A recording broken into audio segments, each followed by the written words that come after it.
Hello বন্ধুরা, তোমরা সবাই কেমন আছো? আশা করি অনেক ভালো আছো। আমরা তো ভীষণ ভালো আছি। আজকে নিয়ে চলে এলাম নতুন ভিডিও।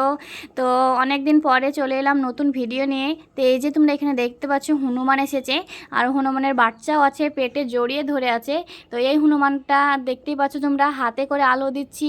তো কত সুন্দর লাগছে দেখতে। দেখো এখানে আতিফ ভয় পাচ্ছিল, সেজন্য আতিফের হাতেই মিমির পাপা আলো দিয়ে ওকে ভয় ভাঙানোর জন্য কাছে নিয়ে এসছে। তাও দেখো মুখ চোখ অবস্থা দেখো, ভয় পাচ্ছে।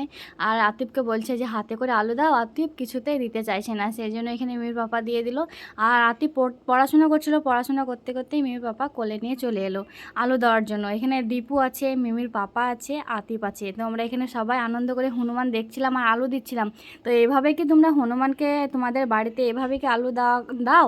তো যদি দিয়ে থাকো অবশ্যই কমেন্টে জানাবে। আর আজকে এখন বিকেল 4টে মতো বাজে। তো 4টে 5টার মধ্যে আমাদের এখানে খুব হনুমান আসে। ছাদের ওপরে থাকে, গাছে থাকে, এই যে আমাদের বাথরুমের ওপরে আছে, তারপরে পানির ট্যাঙ্কির ওপরে উঠে বসে, এই যে তোমরা দেখতে পাচ্ছ। তো এই ছাদ থেকে ওই ছাদে লাফিয়ে যাবে, আবার আমাদের মাটির বাড়ির টিনের চালে উঠবে, চাল থেকে আবার লাফিয়ে পড়বে।